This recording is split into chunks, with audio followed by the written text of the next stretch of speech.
They treated him like a delivery boy, the guy who carries bags, pays tabs, says yes sir. Then they kicked him out. Big mistake. Because his SSS skill isn't combat, it's shopping. Anything he buys doesn't just become stronger, it evolves beyond system limits. Now every marketplace is his dungeon, every transaction is a power spike, and the party that called him useless, they can't afford him anymore. This story begins with a Black Hawk group engaging in combat with a massive orc. Team leader Genia urged his comrades to attack the enemy. Tenwai, a warrior on the team, confronted the orc. Rikirei, the group's healer, shouted to the boy that she had cast a protective buff on him with her skill. Tenwai replied that he understood, and that they should leave the enemies to him. The orc struck with his club. Tenwai blocked the blow and shouted to Isos to make her move. The sorceress activated her lightning strike skill and aimed it at the enemy. The orc was pierced by lightning, roared, and collapsed to the ground. Isos shouted to the leader to finish the enemy off. Genia leaped up to the enemy and delivered the finishing blow, finishing the orc. The comrades rejoiced. They had succeeded. The protagonist, Cirque, who was also sort of a member of the team, stood to the side. After his allies defeated the monster, he thought with admiration, wow, he too will become a great adventurer someday. Sometime later he went to the market to shop. Looking at the list of required items, he muttered,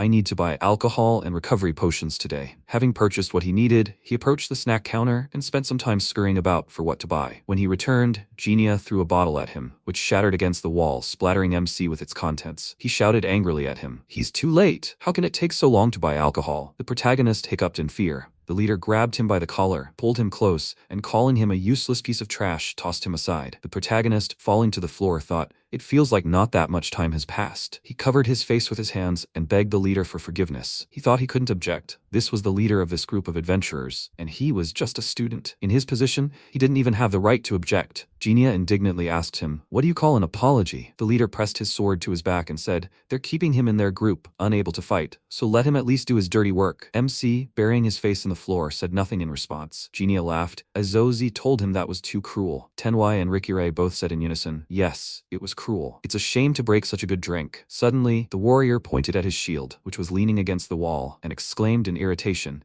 it got on his shield. He told the protagonist to wipe it all up. The protagonist told him he would do everything and apologize to him. He thought sadly, no one cares about him. This is his daily life in this group. This team uses powerful skills and excellent equipment. They defeated bosses in unexplored dungeons, and in just a few years, they regained their status as an A-rank group, and their leader, the swordsman Genia. And now he said, it's his fault. MC is simply too useless. Grabbing him by the hair and lifting him from the floor, the leader continued angrily. He thought this idiot could at least handle shopping, but he was completely useless. Cirque cringed from the possible blow. Genia mockingly remarked, what kind of shopping skill is this? He's just an errand boy. The protagonist thought with tears in his eyes. Indeed, his shopping skill. Thanks to it, he always knows where the items he needs are sold and can buy them cheaper. A skill of this level is completely useless in combat.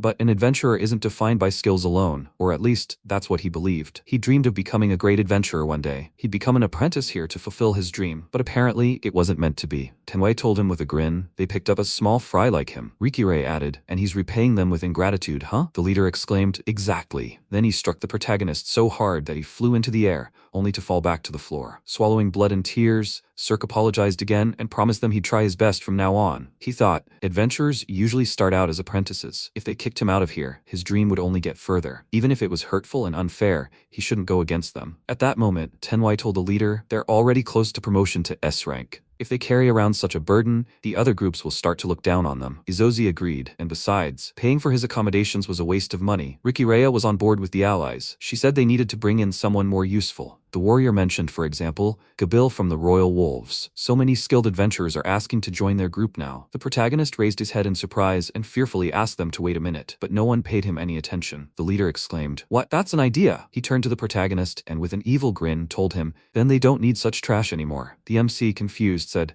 how can that be? He tried so hard as an apprentice. Tenwai sarcastically remarked, what apprentice? What's he talking about? Izozi told him to know his place. Rikurea added, he's not an adventurer's apprentice, okay? Genia laughed maliciously and told him, he's their handyman. Simply put, an errand boy. The protagonist exclaimed in confusion, but they promised him when he joined their team that if he became an apprentice, they would make an adventurer out of him. Tenwai said with a sneer, a small fry like him would never become an adventurer. Izozi laughed cheerfully and called the protagonist stupid. MC couldn't believe his ears. It was a lie. He'd been deceived all this time, and he believed that one day he would become a real adventurer. Genia lifted him from the floor and said, so, that's how it is. He'd forgotten how many years had passed, but thank him for his work. The leader punched him in the gut and added, Starting tomorrow, he's fired. Genia tossed coins at his feet and told him he could keep the change from the drinks. A perfectly adequate severance package for an errand boy. The whole team laughed at the leader's words. Looking at their faces, the protagonist realized it was pointless to say anything. Genia suggested that his allies quickly invite Gabil to their team. Tenwai grabbed the protagonist by his clothes, lifted him up, and told him to get out of here. He threw him with such force that MC had to brace himself to lessen the pain, and so he was ejected from the group. Wandering aimlessly through the city, he said regretfully he'd been fired,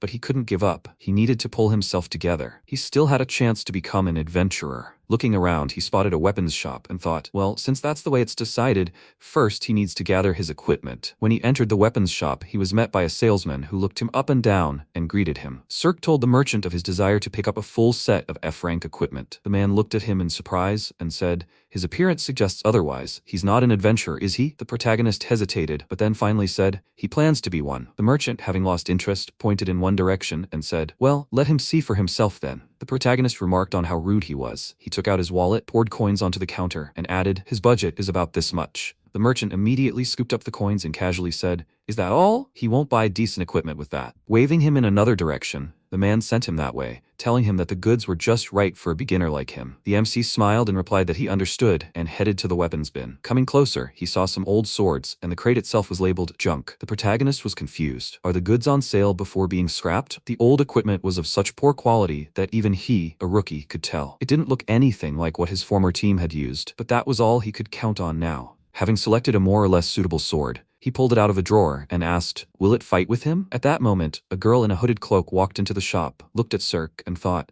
this kind of equipment is like going to the death. However, that didn't concern her. The protagonist approached the merchant and said he would take the sword and armor and, if possible, a recovery potion. The merchant brazenly replied that his money would only cover the weapons and armor. The MC was embarrassed, apologized to the man, and started to leave. But the merchant sighed heavily and went to the closet, saying he wouldn't be able to sleep knowing he died due to a lack of funds. He handed Cirque 3 vials and added that they were about to expire and would have to be thrown away anyway, so he should take them. The surprised protagonist thanked the merchant with a smile and said he'd definitely buy them. The man remarked that with such armor he wouldn't last long anyway. The protagonist replied that he'd try to prevent that from happening. Cirque donned the armor right there and then, thinking, great, now he's ready. The salesman stared at him in amazement. MC, noticing his gaze, asked him in confusion, what's wrong? The man blinked his eyes several times, as if trying to clear the illusion, and answered him, no, nothing. He was actually just confused. The cart where the guy had picked up the equipment contained only old junk, but as soon as he bought it, for a second, it seemed like the sword and armor began to glow. There was no way the quality of the equipment could change after purchase. Afterward, the protagonist went to the guild, registered as an adventurer, and was given a bracelet confirming his F-rank. The protagonist happily thought,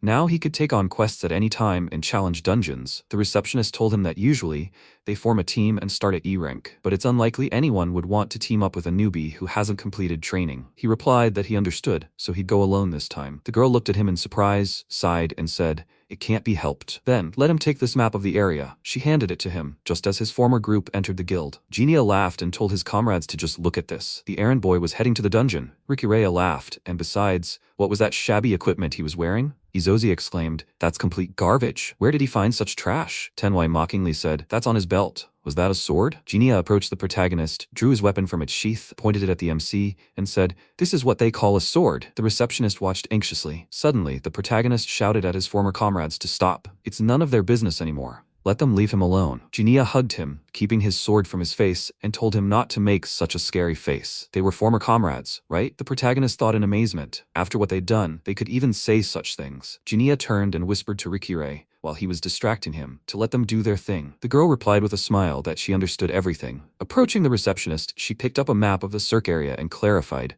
this is a dungeon map for a beginner, right? After looking at it, she sighed and said, oh, how nostalgic. The receptionist replied with confusion, no, that belongs to him. Izozi ran up to her and told her not to be such a cheapskate. They're his acquaintances. Tenwei told the receptionist to give them a map of the advanced dungeon they were heading to. The girl, handing it to them, said, that's okay. While she was distracted, Rikire snatched the protagonist's dungeon map from the table and discreetly handed it to the leader. Genia asked the protagonist, he's a good boy, right? Maybe they should help him? The MC answered firmly, he doesn't need their help.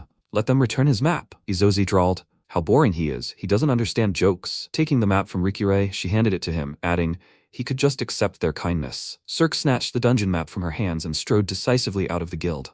The team laughed obnoxiously, and Tenwai exclaimed, "A complete success." Izoze added, "Poor guy, he'll probably never make it out alive." Genia gloated as the protagonist left, telling him to enjoy his first and last adventure. At that moment, a barely audible sound was heard, and the leader realized with bewilderment that the blade of his sword had become jagged. He wondered in confusion, how could this be? He'd only just bought it, and it was already ruined. Tenwai asked him what had happened. Genia replied, "Nothing," and added, "They got rid of that guy. Now they could go buy new equipment in honor of the Blackhawks revival." Tenwai happily accepted his offer, saying they'd take Gabble and head to a new dungeon. Izoze exclaimed, "It's just a shame they won't see the end of that errand boy." Sometime later, unaware of what his party had said in the guild, the protagonist, following a rigged map, set off for an S-rank dungeon. When he arrived at the S-rank dungeon, he looked around and thought, so this is what it's like, an F-rank dungeon. Previously, he'd always been made to wait at the entrance like a porter. And now, when he stepped inside for the first time, the atmosphere was simply overwhelming. He thoughtfully noted that this didn't look like a beginner's dungeon at all, but he would try. After going a little deeper,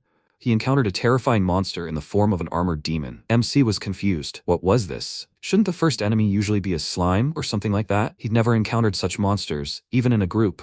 The enemy, not seeing any action from him, looked at him in surprise. Cirque thought in despair. How unlucky he was to encounter such a powerful enemy so early on. He was terrified, but he knew he couldn't run. If he retreated here, he'd never become an adventurer. He had to deal with a rank E dungeon monster. Otherwise, what was the point? The enemy rushed at him with lightning speed. The protagonist screamed in fear and swung his sword, intending to strike him, but the monster deactivated his strike, and Cirque's sword bounced off him. The protagonist noted in surprise that the attack had no effect. Without wasting time, he swung again and struck the enemy. Suddenly, something amazing happened. The monster, split in two, suddenly collapsed to the ground. MC thought in bewilderment. He'd merely grazed it, and it was already in such a state. So the dungeon monsters were that weak. Since it's called a beginner dungeon, the enemies must be quite low level. The receptionist's words about life-threatening even at rank E were clearly an exaggeration when she said that. Well, excellent. He needs to keep up the good work. Cirque ventured into the deepest part of the S-rank dungeon, where he encountered a new opponent, a massive dragon. The protagonist dispatched it with a single blow, marveling at his luck. Continuing on, he looked around and realized he'd already gone quite deep. He encountered monsters, but he hadn't fallen into any traps, or rather, they had all been neutralized. Perhaps he'd be able to complete it on his first try. Suddenly, a terrifying scream and roar rang out, and the protagonist jumped in surprise. What was that? He saw a door ahead and realized the scream and roar were coming from within. Opening the door, Cirque was horrified to see a huge, terrifying dragon about to attack Fine Brandor. The girl stood bravely before the enemy, ready to engage him at any moment. The monster reared up on its hind legs and attacked her. Fine dodged its attack with a stunning leap. She screamed. After all, the current solo run was too difficult for her. But if she couldn't handle such an enemy alone, she wouldn't be able to catch up with her older sister. The girl rushed at him, screaming that she was going to give him a good beating. Leaping high, she struck the enemy's head,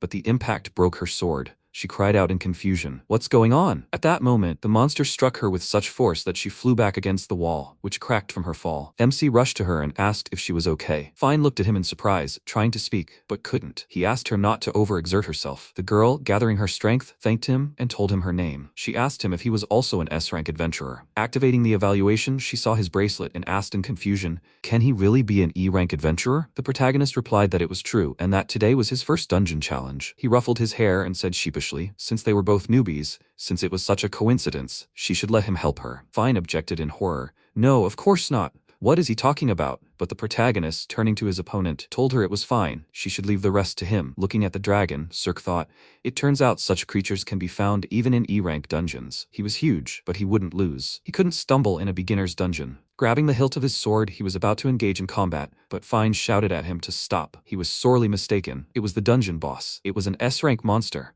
An Aldragon. The protagonist looked at her in surprise and thought in confusion. An S-rank opponent? At that moment, the dragon let out a terrifying magical roar and aimed an attack at the protagonist. An explosion erupted, sending up a huge column of dust and smoke. Fine screamed in fear, tearfully exclaiming, "It can't be." Because she couldn't defeat the monster, this guy died helping her. Suddenly, MC emerged from the smoke, as if nothing had happened. He dusted off his clothes and declared, the dragon scared him. Not only Fine, but the dungeon boss himself stared at him in surprise. Cirque coughed and grunted, having inhaled too much smoke. Afterwards, he smiled and told the girl that it was too cruel to be a joke. He seriously thought he was going to die. Fine, looking at him in bewilderment, asked in a stuttering voice, how did he survive? The dragon activated and prepared to attack again. The protagonist turned to him and said, Well, he'll start all over again. They'll defeat this boss. The girl couldn't believe her eyes. What was going on? Wasn't this guy an E-rank adventurer? And the fact that he even made it here was a miracle in itself. The dragon roared and attacked the protagonist with all its might. Flipping in the air, it struck him with its powerful tail, and MC couldn't dodge its blow. Having withstood the enemy's attack, Cirque looked at himself and was surprised. Not a scratch on him. What does this mean? This equipment, no matter how you look at it, is for beginners. The dragon roared and stared at him in confusion. The protagonist laughed, telling him it didn't hurt at all. Now it's his turn. Activating his body enhancement, he leaped high and raised his sword above his head. The protagonist had already realized that the enemy's scales were so strong they could shatter a sword. Therefore, he needed to aim only for the eyes. Getting closer, he plunged his sword into the dragon's eye with all his might. The enemy, not expecting such a turn of events, roared in pain and surprise, blood spurting from its wound, splattering MC. The monster began writhing, lashing its tail, causing Cirque to barely stay in the air, and began to descend. He slushed the dragon's throat, and the enemy collapsed to the floor. He was finished. The protagonist himself was shocked. Had he succeeded? He ruffled his hair in confusion. Fine thought in confusion. This is simply unbelievable. Defeating a real dragon? So easy. Who exactly is this guy? At this time, the Black Hawk group arrived at the Rank B dungeon. Among them was the invited Gobble. Genia exclaimed smugly, "The first battle of the reborn team." Goblins with clubs appeared before them. The leader swung his sword and ordered the opponents to approach, calling them small fry. As the fight began, the allies quickly realized they were losing. Gobble was alarmed by the fact that his comrades suddenly looked unwell. They felt a weakness throughout their bodies, all four of them. The goblins approached them and surrounded the team. Tenwai shouted at Rikure to quickly buff them. The girl answered him. She had already done so long ago. Izozi exclaimed in bewilderment.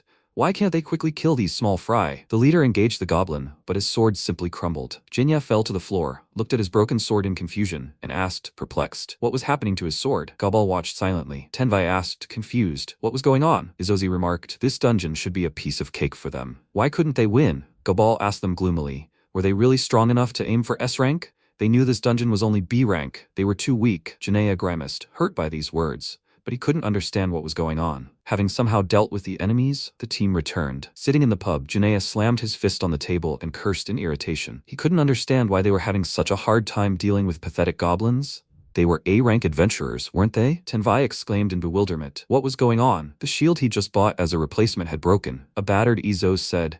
Previously, she would have taken out such a small thing with her magic in a second. Rikireya also didn't understand. Something was wrong. Gabal looked at them and gloomily asked if they'd relaxed too much, just because they were about to reach rank S. This was the first time he'd seen an A rank who couldn't even defeat goblins. Jinea told him it wasn't their fault. It was something else. Gabal sighed and said, oh well. His membership in their group is off the table for now. The boy turned to leave, then turned back to tell them he wasn't going to hang out with weaklings. He slammed the door loudly and left. The hushed team watched him go. Rikireya thoughtfully wondered if Cirque had done something. The leader sneered contemptuously and countered, he doesn't have that kind of power. He put his feet up on the table and ordered them to bring drinks. Otherwise, he couldn't stand what was happening. No one responded to his request. The leader looked around for the waiters and called out, anyone here? There was silence. He wondered in surprise. Had they all disappeared or something? Rikireya approached him with wine and told him that if he was referring to the alcohol Cirque had bought before leaving, it was here. The girl handed him the bottle. Jinea took a sip straight from the container and then spat the contents onto the floor with a startled look. Then he exclaimed in bewilderment, what is this? This is absolutely disgusting. Is this really the same wine they had back then? Has it gone bad or something? Rikireya said in surprise, this is all strange. After all, they bought it only recently. Jinea wiped his mouth and angrily remarked, what the hell is going on? Tenwai said that in that case, they should go and let off some steam. The leader looked at him in confusion. What was he talking about? Izozi exclaimed with understanding, he means that errand boy? Jinea grinned maliciously and said, exactly. He's probably already dead in the dungeon, but it will still get easier. Meanwhile, in the depths of the S-rank dungeon, Cirque still couldn't believe he defeated the dungeon boss so easily. Fine was also perplexed, looking from the dragon to the protagonist and back again, thinking it was simply unbelievable. It wasn't a matter of technique or physical strength, and the quality of his weapon itself was low, so it was the power of his skill. Suddenly, the protagonist came to his senses, turned to the girl, and asked her how her wounds were. He handed her a restorative potion and offered to take this for now. Fine, surprised, declined his help. The girl exclaimed. She appreciated his concern, but a regular store-bought potion wouldn't be able to heal wounds like that. Taking a closer look at the bottle, she noticed it had a strange color. The protagonist confusedly suggested that maybe it had expired. Fine took it and said, well, either way, she'll use it. After drinking the contents, she felt absolutely wonderful. The girl gasped in amazement. What is this? Had her pain disappeared, and was she completely healed? She looked at MC in surprise and exclaimed, for a regular concoction to have the effect of a top-tier potion, it's simply a miracle. MC ruffled his hair in embarrassment and told her, she's exaggerating. Fine was indignant. It's not an exaggeration at all. His equipment and potions, they're simply incredible. Where did he get them? He answered her in surprise. Well, if she's even asking, he just bought them at a regular store. She thought his reaction didn't look like he was hiding anything. Fine asked him about his skill. What was it? Cirque answered her sheepishly. His skill. It's completely useless. It's just shopping. As his former comrades told him, it's a skill only good for being an errand boy. The girl asked him again in confusion. A shopping skill? That can't be. Doesn't it just let you buy things cheaper or something? She'd never heard of this ability having any other effects. Suddenly, an idea occurred to her. Rummaging through her bag, the girl took out a pair of vision glasses and said, then she'll use these. Now they'll all find out. The protagonist asked her in surprise, is that what he thinks? Fine answered, yes, these vision glasses are called wisdom. They're designed to evaluate an object, its qualities, and the like. They also display detailed characteristics of the target's skills. If you use them, you can see it all. Fine put it on and suddenly exclaimed in surprise. What was this? A copper sword, leather armor, a healing potion? That was simply impossible. Such powerful buffs on such equipment. They were approaching 1,000 points. The protagonist asked her in confusion. Buffs? The girl, seeing his genuine bewilderment, asked him if he really didn't know anything. MC was embarrassed and said, he's ashamed to admit it, but it's true. Fine put on her wisdom glasses again and carefully examined his stats. She simply couldn't wrap her head around it. Was this really just a purchased skill? It couldn't be. An SSS-RANK purchase skill? She'd never heard of skills having such ranks in general. So that's it. He was able to defeat that dragon because he had such powerful buffs. If that's true, then he could be useful. Cirque, looking at her changed expression, anxiously asked, has something happened? Is something wrong with him? The girl stared at him in amazement. He addressed her by name, and she winced, asking what his name was and how old he was. The protagonist, perplexed, said his name and added that he was 17. She responded by telling him her name and saying she was 16, so they could call each other by their common names. His surprise knew no bounds. He thought, so she's younger than him? The girl told him she hadn't been able to advance further on her own for a long time, so he had come at just the right time. She pointed at him, addressed him by name, and declared that she had chosen him. The protagonist, confused, asked her why. Fine exclaimed, she wants to form a party with him. This surprised him even more. Cirque, incredulous, asked her again. Form a party with him? Fine replied. Exactly. He wasn't in any party right now, was he? Before someone else takes him away? She wanted to make him her comrade. She grabbed his hand and excitedly invited him to strive for the 10 heavenly gods of Exia together. MC asked in confusion. 10 heavenly gods of Exia? He thought these were words every adventurer had heard. The true pinnacle, where only those with outstanding strength, even among S-ranks, were chosen. This is the highest rank of adventurers, the 10 heavenly gods of Exia. The girl continued, squeezing his hand. Her dream was to become one of the Exia, but in her current state, she had reached her limit. Cirque noticed her bracelet, the same one his former team leader had worn. He said in amazement, she really is an S-rank. Fine answered, that's right. Besides, this place is a high-level S-rank dungeon. The protagonist even cried out in surprise. What is she saying? This can't be. The girl answered, unfortunately, it's the absolute truth. Let him think for himself. Why would she, an S-rank, be so close to death in a beginner's dungeon? He sheepishly remarked, that's true. But why was he, an E-rank, here? Had they really made a mistake at registration? So one mistake and he could have died? Fine told him, who knows, but whatever the reason, it was thanks to him that she was still alive. She added that she, even among S-rankers, was one of the strongest. The protagonist asked her, perplexed, why such a person would call someone like him. She grinned in surprise, pointed a finger at him and said, he crushed a monster that an S-rank adventurer couldn't defeat. Does he understand that? The MC, refusing to believe it, told her that wasn't true. Most likely, she simply weakened him, or he accidentally hit an enemy's weak spot. The girl exclaimed, he just hasn't realized his talent yet. The SSS purchase skill is a unique skill. Its effect probably involves imposing massive buffs on purchased items. The protagonist felt like he was about to go crazy. He couldn't understand anything. He thought, it's hard to believe right now, but if it's true, then everything falls into place. The fact that he, a newbie, was able to defeat an S-rank monster was all thanks to his equipment. The girl took his hands and told him that if he used this power correctly,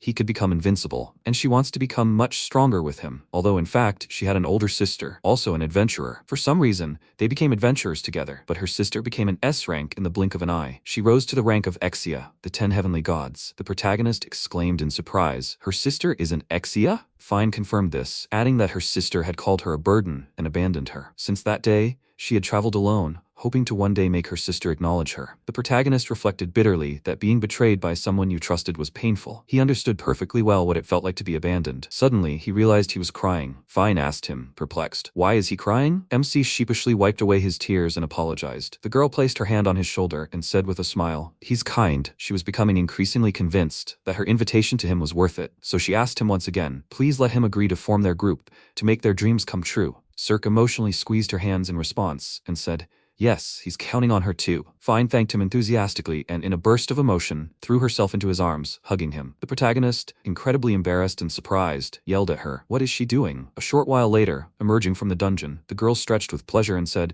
the fresh air is simply the best. She turned to the stopped protagonist and asked him why he was standing there. MC apologized and said, he's just so touched that they've returned safely from the dungeon. She smiled and asked him, wasn't this his first time conquering a dungeon? And he'd immediately achieved S rank, a first for adventurers. Did he know that? At that moment, someone asked them in amazement, what the hell is going on here? Cirque froze in confusion. He recognized that voice. Fine looked at the newcomers with interest. The protagonist turned to them and calmly looked at his former group. Izoz exclaimed in surprise, why is this guy still alive? Rikireya said with a grin, he must have chickened out and didn't even enter the dungeon. Jinia exclaimed, so that's it. What a boring guy. Fine touched the protagonist's shoulder and asked him irritably, who are they? Are they his acquaintances? MC, without turning around, answered, yes, they are. They are the members of his former group who abandoned him. The leader grinned maliciously and continued, okay, he's really annoyed right now. He'll just beat him up and relieve his stress. Fine saw Cirque's fists clench and smiled at him. It's all right. They need to show these rude people what they're capable of. Let him show them the power of his shopping skill. The protagonist, without taking his eyes off his former comrades, grabbed the hilt of his sword and asked her, what does she mean? Jinia asked him, who is that next to him? Rikireya suddenly said, that bracelet on the girl's hand, she looks like an S rank. Izozi pointed at Fine and exclaimed in amazement. She recognized her. Isn't that the lonely princess of the White Flash? Fine? The protagonist, hearing this, looked at his ally in confusion and said, White Flash? Fine feigned a gasp and said,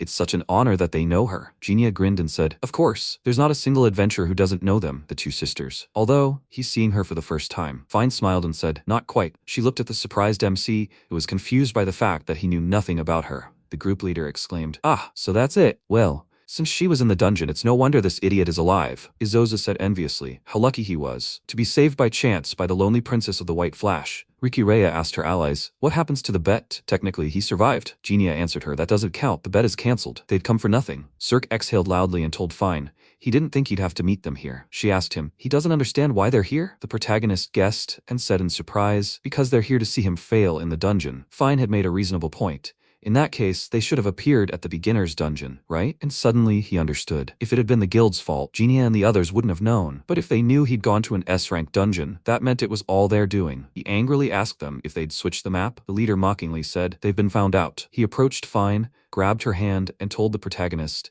but he doesn't really care. Fine wrenched her hand away and yelled at him not to touch her. Her expression oozed indignation and anger. The leader grinned and said, don't make such a scary face. They just wanted to talk to her. Izoze asked her why she was bothering with such a weakling. Rikireya added, he's useless trash with no talents. Tenwai said he couldn't even handle the routine, so they threw him out. Jinia exclaimed, throwing away trash is normal, right? They just disposed of it. Fine glared at him. The leader asked her, by the way, her thing is being alone, right? Izoze said she should choose her company more carefully. Rikireya laughed quietly and said, in this regard, they have power worthy of her. Fine exclaimed angrily, stop beating around the bush. What exactly are they trying to say? Jinia answered with a laugh, don't let her make him say everything out loud. He familiarly took a strand of her hair in his hand, brought his face close to hers, and asked if she would like to join them. With her, becoming an S-rank group would be a piece of cake. Fine, without hesitation, kicked him in the vulnerable spot, making Jinia squeal in pain and surprise. Falling to the ground, he doubled over, wincing in pain. He was about to say something, but Fine interrupted him, pointing out, they said S-rank? She smirked and continued,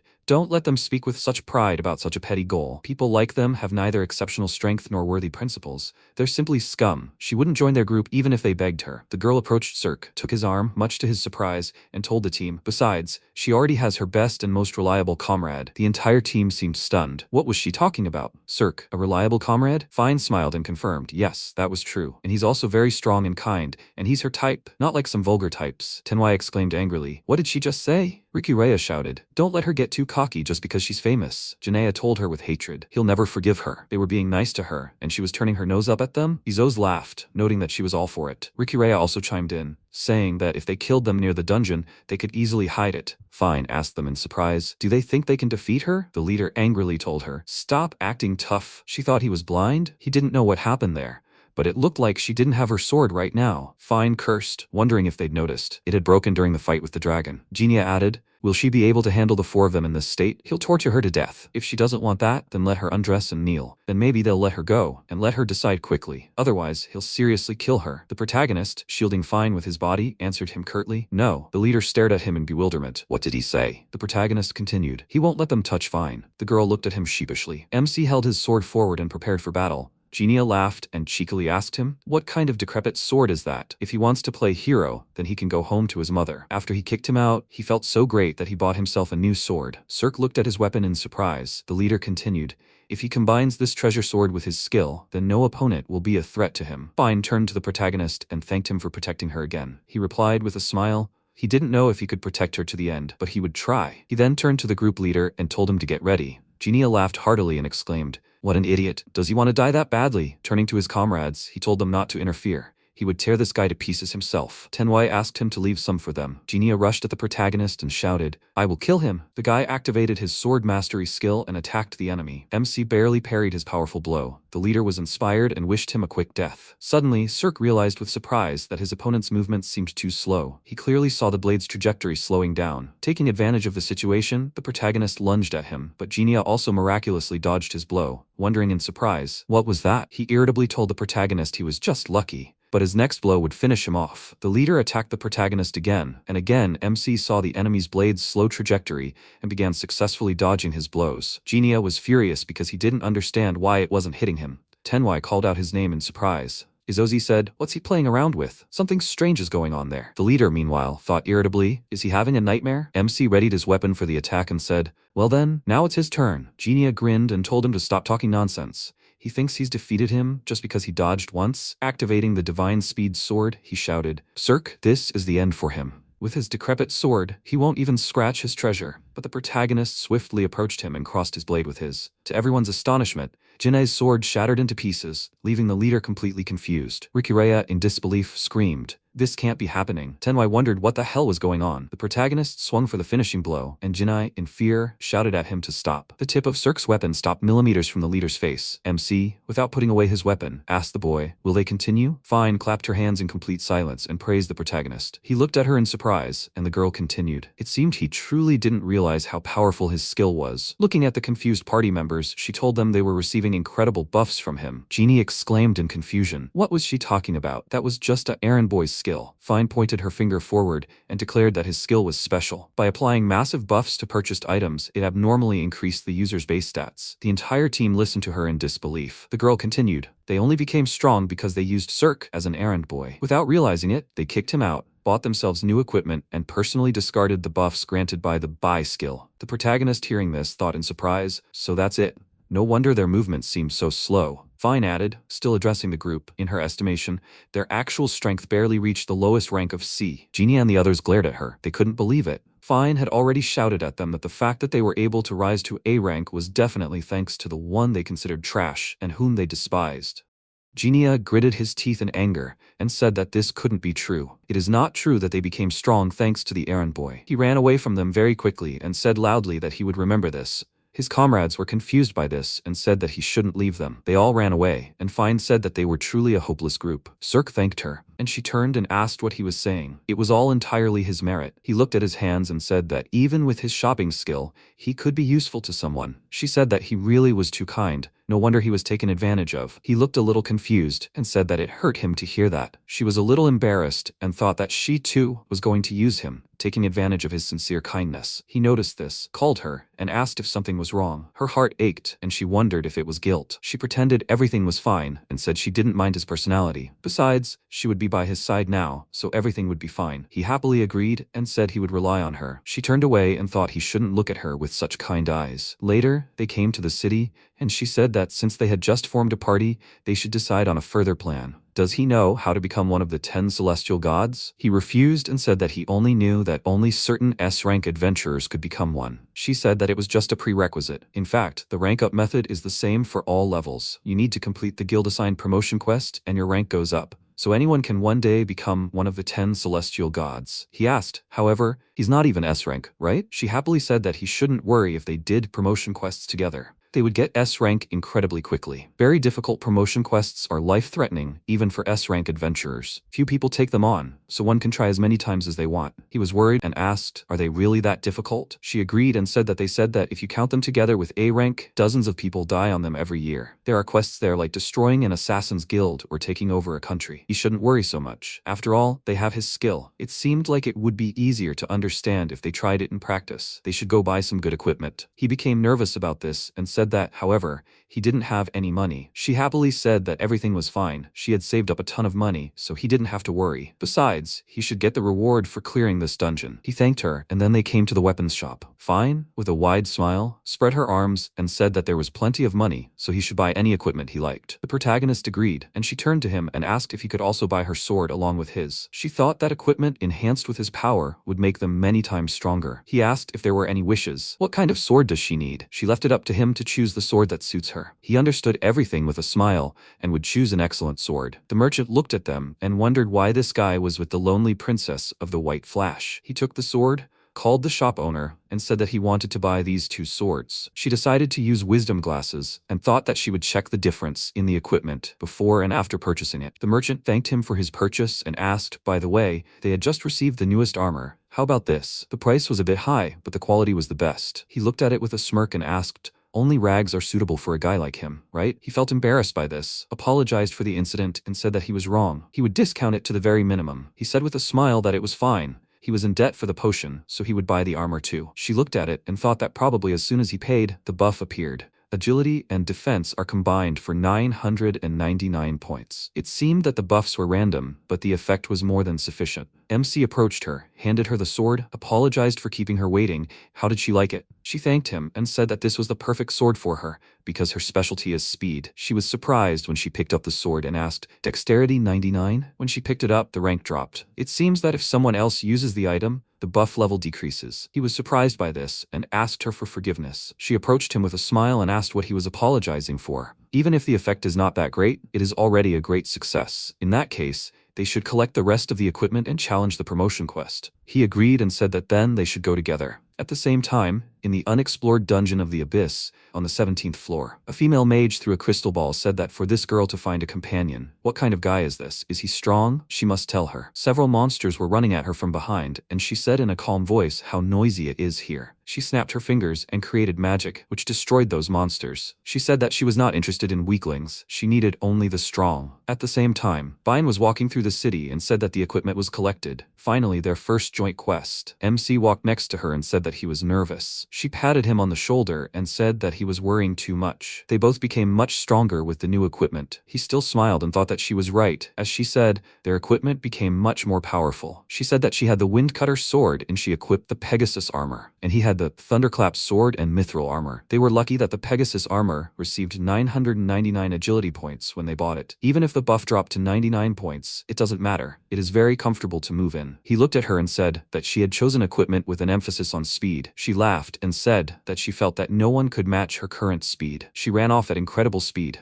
which greatly surprised him, and she quickly returned and said that she was already here. She asked with a confident smirk if he was still worried about a high-level quest. He denied it and said that he trusted her strength, but considering the content, they needed to destroy the Dark Guild's black market. It was scary. He thought that the Dark Guild was a criminal group that illegally traded prohibited goods. Exiled assassins and criminals with a bounty on them hide out there. Fighting them requires skills different from completing dungeons. Fine said with a thoughtful look that a battle with dozens of criminals ready for anything could be too dangerous for 2 ordinary adventurers. However, he simply has little combat experience. His strength surpasses hers. He should be more confident. He should show her his coolness, like when he protected her. He agreed and said that they cannot show themselves like that at a time like this. After all, their dream is to become the best adventurers. Later, they came to the Dark Guild's base, and she said that it looks like this is their headquarters, as stated in the guild report. She called Cirque and asked if he was ready. They must finish them off in one fell swoop. They started the countdown, prepared their weapons, and he kicked open the door. They were very surprised by what they saw inside and asked, "Are they all dead? What does this mean?"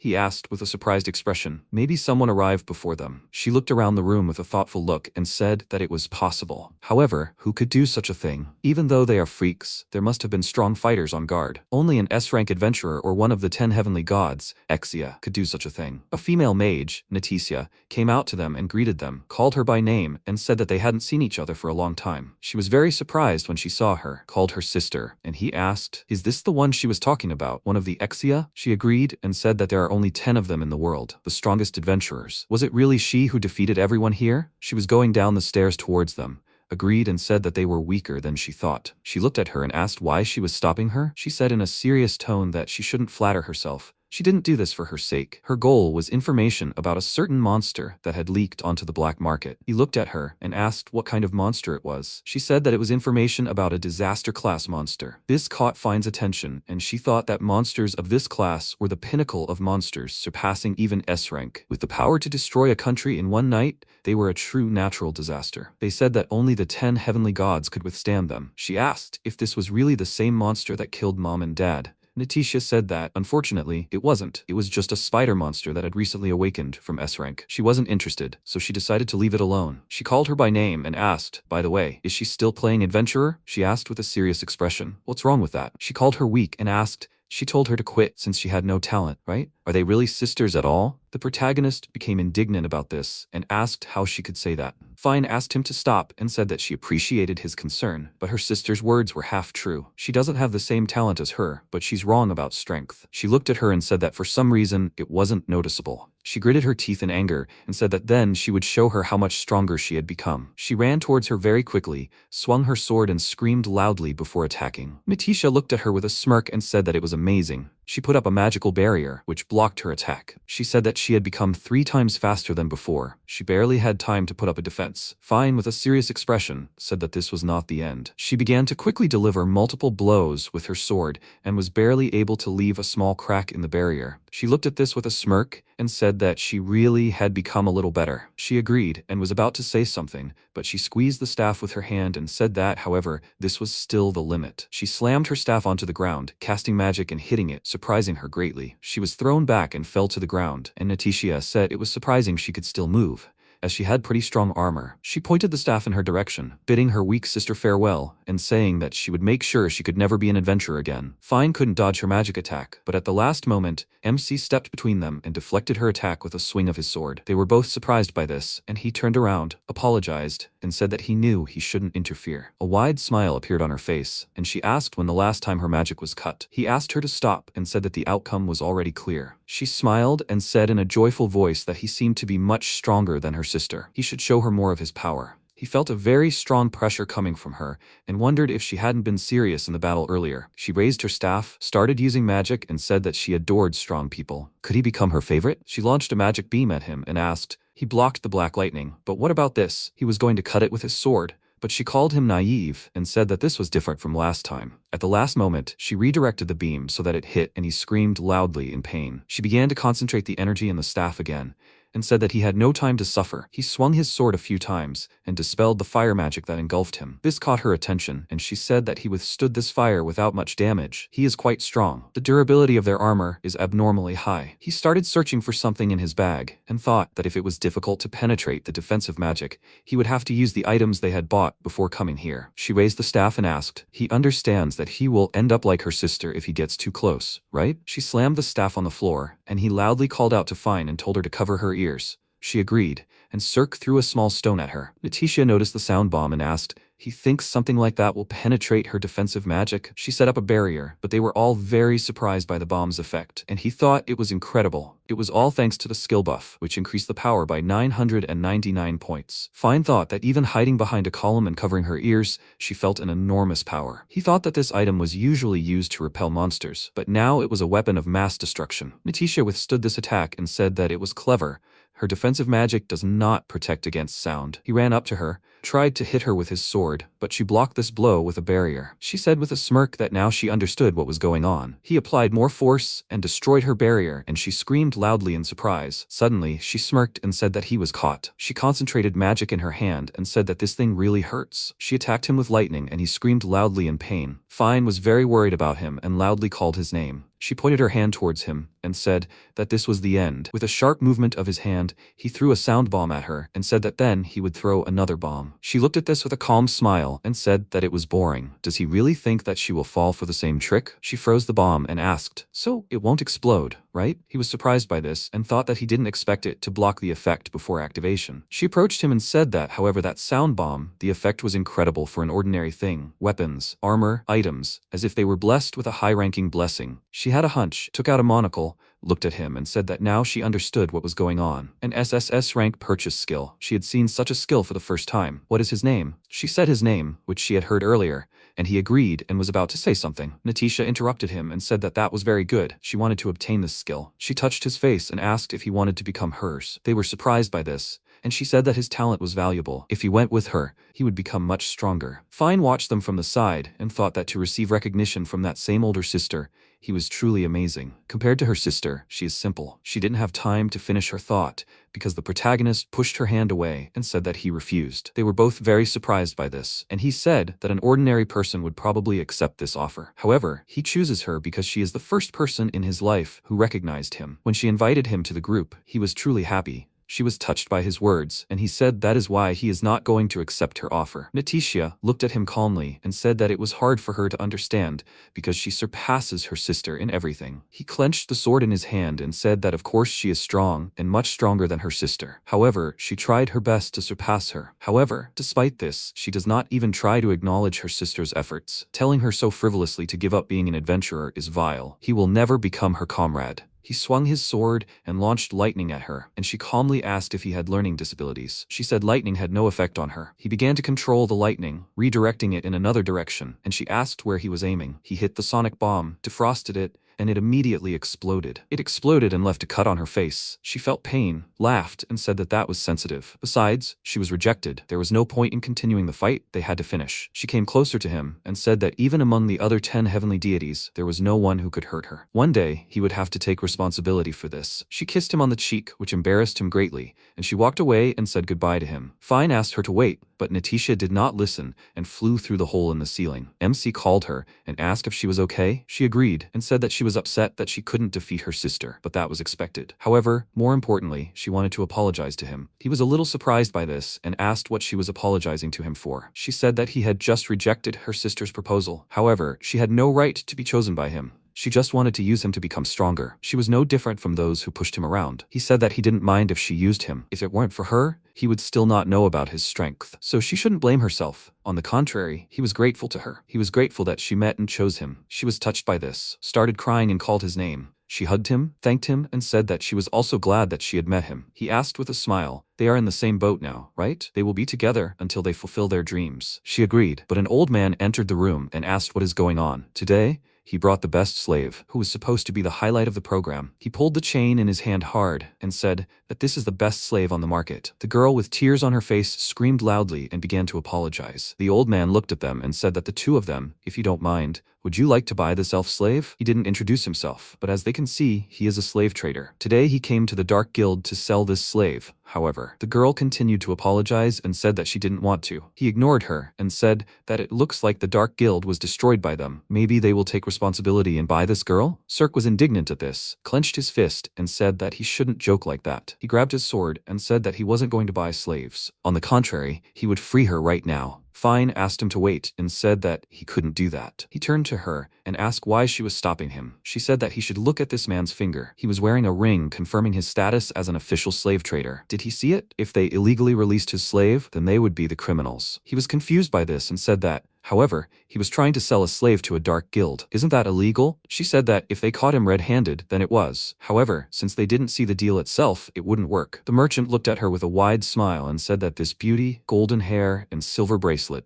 she is the famous lonely princess of the White Flash. She thinks quickly. It helps. The protagonist looked at this freak and thought that he knew they couldn't touch him. which was why he was so brazenly pushing the sale. The merchant said that they shouldn't look so angrily, he just conducts business legally. They better tell him. How do they like this first-class slave? She's a newly captured young elf. People like her rarely appear on the market. Do they know that? With the help of his skill, he realized something and told Fine that it seemed like she hadn't had any kind of relationship with this guy yet. She was indignant about this, raised her sword above her head, and loudly said that she would kill him. MC restrained her, asked her to calm down, and said that this was not an option. By the way, how much is this elf worth? The merchant thought about it and said that he would like to say 3 million, but he was offering a special price. How about 2.5 million? She was very surprised by what she heard and loudly asked, where did they get that kind of money? It was too expensive. The elf sat on the floor, crying and saying that it was all her fault, that it was punishment. She apologized several times, and he said with a serious expression that he agreed to pay this amount. She was surprised and asked what he was planning. Their savings wouldn't be enough. He understood that, right?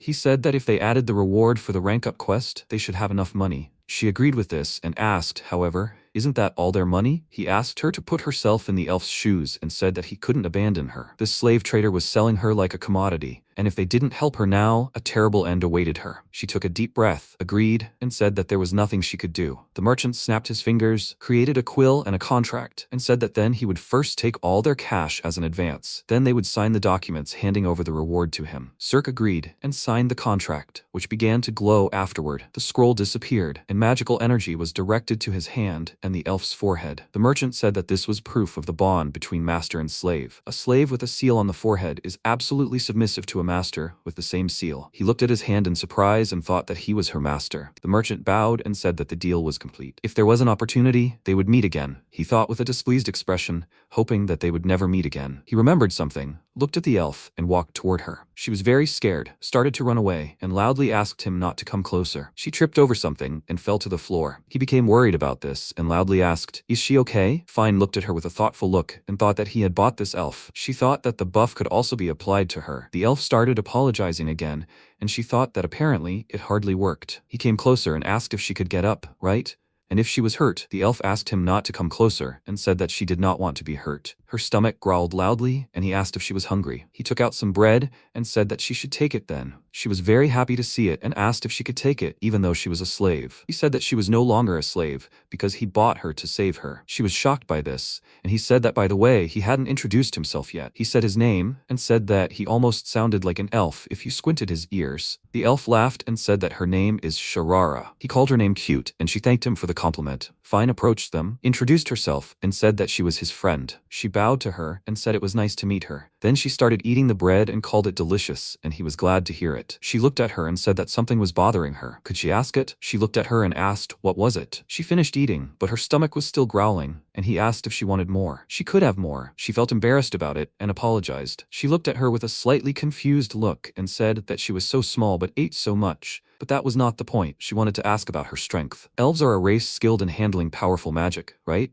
Why did she let herself be caught by such a slave trader? She raised her head and screamed loudly, remembered something, started crying, and said that she was only thinking about herself. How could this happen? He asked her to calm down. Bine approached her and said that she should not rush. She needed to tell everything in order. Sharara said that she originally lived in the elven forest in the east. However, 2 days ago, terrible monsters attacked the elven village. However, her parents, at the cost of their lives, helped her escape. She was scared, but she went to the human city for help. However, on the way, she wanted to eat. She was terribly hungry. She ate a mushroom that grew by the road, but it turned out to be poisonous. While she was unconscious because of the poison, she was caught by a merchant. She was confused by this story and said that the beginning was serious and the ending was somehow comical. The main character said that he thought she had it hard. She began to cry and said that she was a talentless person. If someone else had escaped and not her, then he would have been able to call for help. He approached her and with a friendly smile told her that she should not cry. Her escape wasn't in vain. They would save her homeland. She would lead them to the elven village, right? She looked at him in surprise and asked if he would help her. He agreed, called Fine, and asked if she agreed, right? She agreed and said that with them, any monster would be easy prey. Sharara was very happy to hear this and thanked them. He thought that this was how they went to the elven village. However, back then, they had no idea that such a thing would happen in the elven village. A couple of days later, they were walking along a forest path. Fine turned around and said that she really did eat a lot. She was eating bread, asked for forgiveness, and said that she was simply terribly hungry. She thought for a moment and said that she had heard that elves who produce a huge amount of magic eat a lot, but she didn't know it was that much. If she ate so much, her magic must be very strong, right? She was very surprised by what she heard,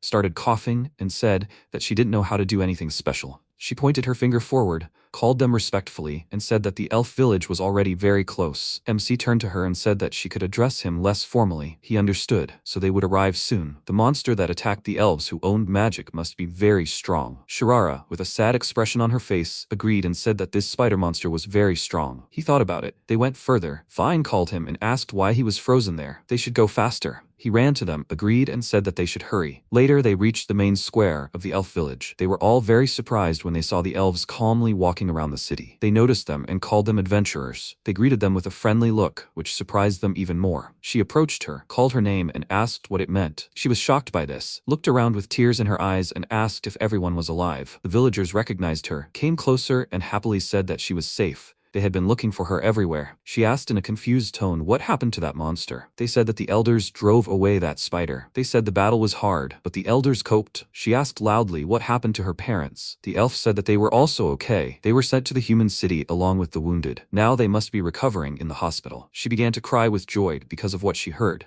and she said that she began to cry again. The other elves called the adventurers, thanked them, and said that they were grateful for bringing their fellow elves home. They wanted to thank them, but Cirque said there was no need for thanks. He was very glad they were all safe. Fine sighed and said that she would like to say that they had rushed here in vain, but since everything turned out without casualties, then it was for the best. Shirara calmed down and said that they needed to hurry to the hospital where Mom and Dad had been taken. The elves said that she understood her feelings, but it was already evening. It was better to go to the hospital tomorrow. Now they needed to accept the adventurers as guests. He was surprised by this, wanted to refuse, and said that it made them uncomfortable. The elves said that they were benefactors of their fellow tribeswomen, so they should not be shy. He took them to the pride of their village, an open-air hot spring. However, a monster was watching from the forest outside the city, laughing evilly. Later, they arrived at the hot springs, and Fine joyfully said that this place was amazing. The protagonist, with an embarrassed expression on his face, was floating a few meters away from them, and thought that he hadn't thought the hot spring would be mixed. It's one thing to trust each other's lives in battle, another to bathe together. She called him and said that he could come closer. He was very embarrassed and said that he felt a little awkward. She was embarrassed too and thought,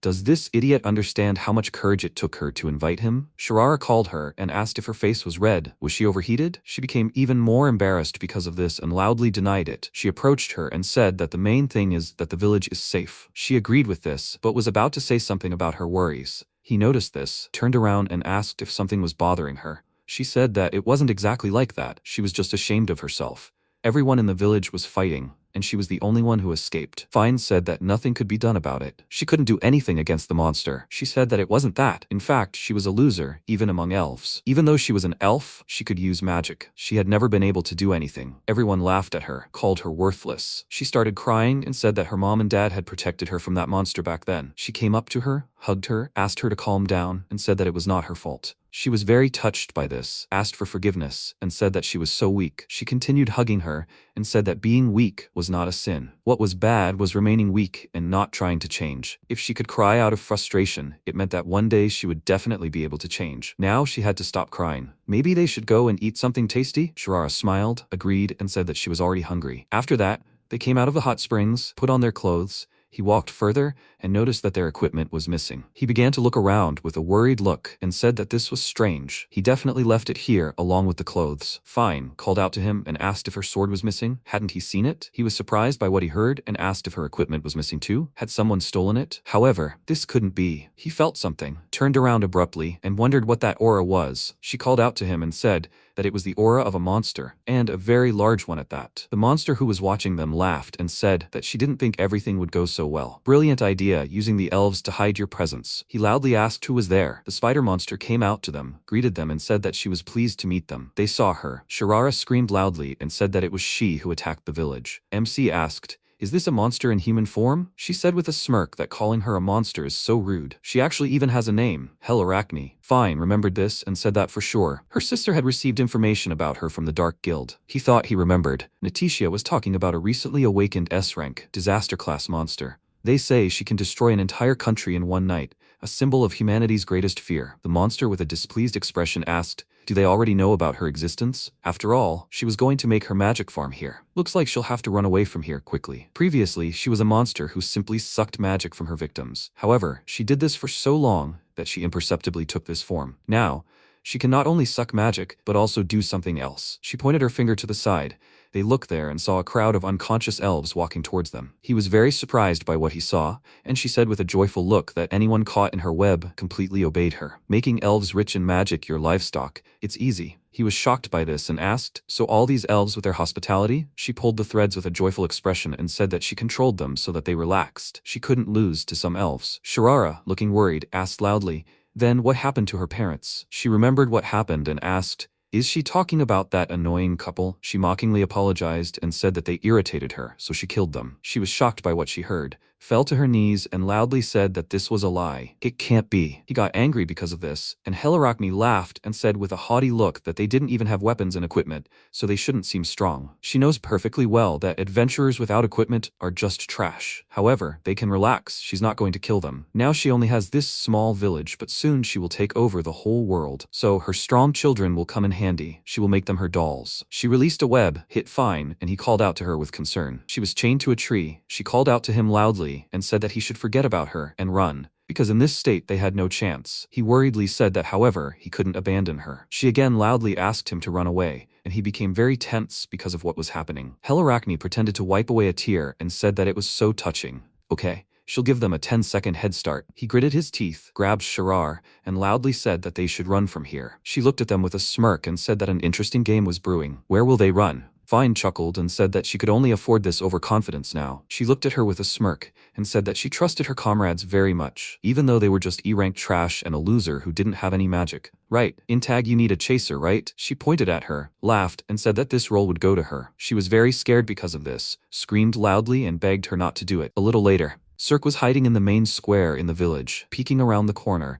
and looking at the unconscious elves. He hugged Shirar, who was crying because of everything that happened, and said that she should pull herself together. He won't say that he understands her feelings, but now is not the time for grief. He asks her. He has no weapon and now he can't protect her. Only she, with her talent for magic, can turn this situation around. She laughed nervously and asked, did he say talent for magic? She doesn't have anything like that. That's why she's always been a loser. Because she's useless. Her parents were killed. Does he understand that? It would be better if she died instead. He thought that she was in a lot of pain now. However, despite this, he can't just give up. He called her and asked if she lacked self-confidence, right? He was the same way just recently. She calmed down a little, looked at him and asked if he did too. He agreed and said that his comrades called him useless trash every day and laughed at him. He believed it. He himself put an end to his abilities and eventually got kicked out of the group. She considered it cruel behavior, and he said that, however, when he hit rock bottom, he made a decision. Even if it was madness, he didn't care. He vowed to believe in himself and follow his dreams. Then he met Fine and learned about an ability he hadn't even noticed. All this time, what he lacked wasn't strength, but spirit.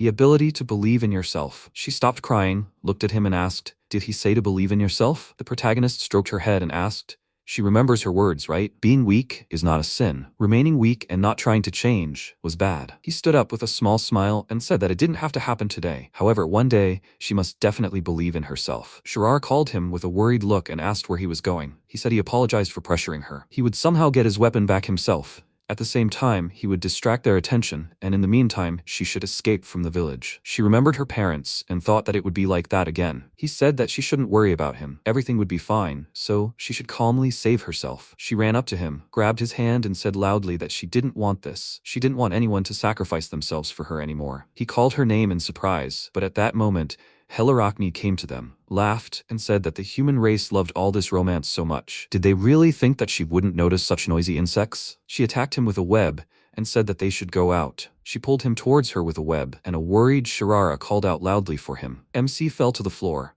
saw a crowd of elves and thought that things were bad. He noticed Fine among them with a sword in her hand and said that he was very glad that she was safe. Unexpectedly for him, she swung her sword and asked him to die. She plunged her sword into him. He screamed loudly in pain, and she continued to wish him death. He loudly called the monster and asked if she was in control of it. She looked at him with a smirk, laughed and asked if being killed by a beloved comrade was so romantic, isn't it? She would make her slowly torment him and then kill him. Shirara stood between them and loudly said that they should stop. Helarakni called her a useless elf and asked if she was still here. After all, she was trash, incapable of using magic. Maybe she just wouldn't interfere with her fun? She denied her words, but this only made her laugh, and she asked if she wasn't trash. Then who was she? Unexpectedly for her, she said with a serious expression that she didn't know that. What she was capable of and what power she had, she didn't know all that. However, for the sake of her parents who gave her life and for him who saved her, she would believe in her own strength. She will stop being weak and will change. She released a very strong stream of energy, which surprised her very much, and she asked what kind of enormous magical power she had. Because of this stream of energy, the elves standing nearby fell to the ground, and she felt severe pain and fell to the ground. Helarachnes smirked at this, called her a piece of trash, and said that she should not scare her like that. She would be crushed by her own magic. How funny. Cirque called her and said that she should hold on, she could handle it. She clenched her teeth and said that it was very painful, but she could handle it because he said so. She turned to him and with a determined look said that he believed in her. So she asked him to watch until the very end. She would show them how strong she could be. He agreed, and the mark on her forehead began to glow brightly.